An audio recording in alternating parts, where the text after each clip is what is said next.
अस्सलाम वालेकुम दोस्तों। आज हम कुदरत की हैरान कुन हकीकत पर बात करेंगे जो ज़ाहिरी इल्म, बातिनी इल्म सबका मिक्सचर है। एक ही वक्त में कायनाती, साइंसी, फ़लसफ़ी और रूहानी हकीकत पे बात करेंगे। दुनिया में सबसे बड़ी सच्चाई ये है कि जो चीज़ हमें सबसे ज़्यादा नज़र आती है वही हमें सबसे कम समझ आती है।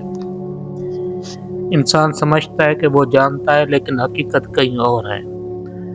अपनी पूरी तारीख में इंसान ने इल्म के हर दरवाजे पर दस्तक दी। कहीं टेलीस्कोप से आसमान टटोला, कहीं माइक्रोस्कोप से खुलिए, कहीं दिल के अंदर रूह, कहीं अक्ल से फलसफा, कहीं वही से दीन। और हर रास्ते का नतीजा एक ही निकला। कुदरत की हकीकत इंसानी हद से 1000 दर्जा ऊपर है। कायनात एक खामोश मगर चलता हुआ मोजज़ा। साइंस कहती है ये कायनात 13.8 अरब साल से फैल रही है, लेकिन किसी को ये मालूम नहीं क्यों। ये न ये पता कि कहाँ से आई, न ये कि किसने इसे चलाया। गैलेक्सीज अपने मदार में नाच रही हैं, सितारे बुझ भी रहे हैं और पैदा भी हो रहे हैं। सयारे खामोशी से अपने रास्तों पर दौड़ रहे हैं, और इस पूरी हरकत के पीछे कोई आवाज नहीं, कोई हंगामा नहीं, कोई शोर नहीं। फिलासफर कहते हैं खामोश चीजें सबसे ऊंची आवाज में बोल रही होती हैं, और सूफी कहता है ये सब अपने रब की खामोश तस्बीह है। मादा जो सख्त लगता है असल में खाली है।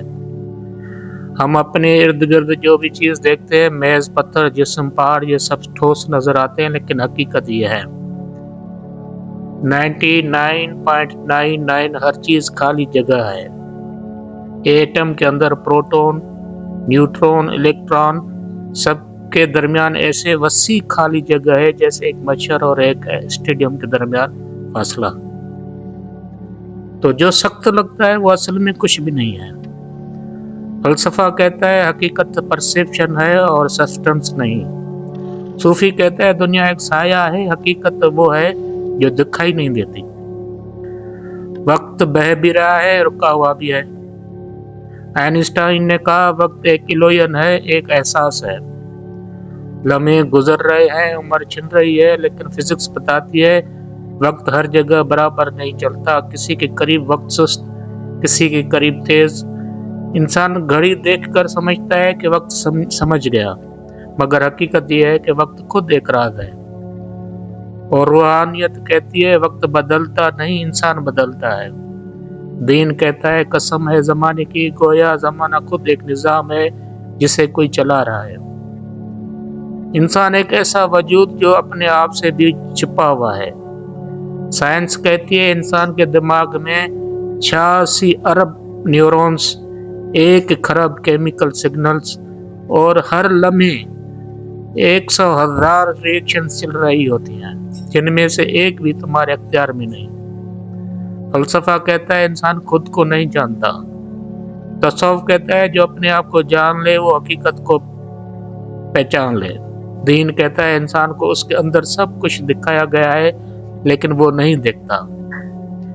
इंसान सोचता है कि वो अपने फैसले खुद करता है, लेकिन न्यूरोसाइंस कहती है कि फैसला दिल में पहले होता है और इंसान बाद में कहता है मैंने सोच कर किया। तो अख्तियार भी एक इल्यूजन है, किस्मत भी एक मिस्ट्री। ताकत नजर नहीं आती मगर सब कुछ चला रही है। साइंस ने 4 बुनियादी कुव्वतें बताई, gravity, electromagnetism, nuclear strong force, nuclear weak force. ये 4 कुव्वतें पूरी कायनात को थामी हुई है। लेकिन सवाल ये है कि इनको चलाने वाला कौन है? क्यों ये बैलेंस नहीं टूटता? क्यों प्लेनेट अपने मदार से नहीं गिरते?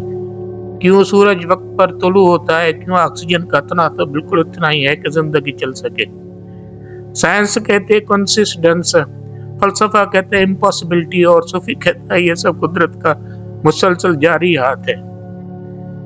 बातिन जहाँ अकल खत्म हो जाती है और हकीकत शुरू होती है, हमारी आंखें सिर्फ 1% इलेक्ट्रोमैग्नेटिक स्पेक्ट्रम देखती हैं। ہم نہ انفراریڈ دیکھتے ہیں، نہ الٹرا وائلٹ، نہ کاسمک ریز، نہ ڈارک میٹر، یعنی حقیقت 99% پردے کے پیچھے ہے۔ روحانیت کہتی ہے بید ظاہری آنکھوں سے نہیں، دل کی آنکھ سے کھلتا ہے۔ سائنس کہتی ہے جتنا زیادہ ہم جانتے ہیں اتنا زیادہ معلوم ہوتا ہے کہ ہم کچھ نہیں جانتے۔ دونوں ایک ہی بات کہہ رہے ہیں، انسان محدود ہے، حقیقت نہیں۔ آخر نتیجہ علم کی آخری منزل حیرت اور سرنڈر ہے۔ ان سب علوم، فزکس، فلکیات، فلسفہ، انسانیت، باطنیات، دین، سب نے آخر یہی کہا، انسان حقیقت کو صرف ایک حد تک سمجھ سکتا ہے، حد سے آگے صرف حیرت رہ جاتی ہے اور سرنڈر۔ اور یہی سب سے بڑا علم ہے، یہی عاجزی ہے، یہی بندگی ہے۔ انسان جہاں رک کر کہتا ہے میں کمزور ہوں، میں نہیں جانتا، جو تو چاہے وہ کر دے، وہاں سے قدرت کا دروازہ کھلتا ہے۔ شکریہ۔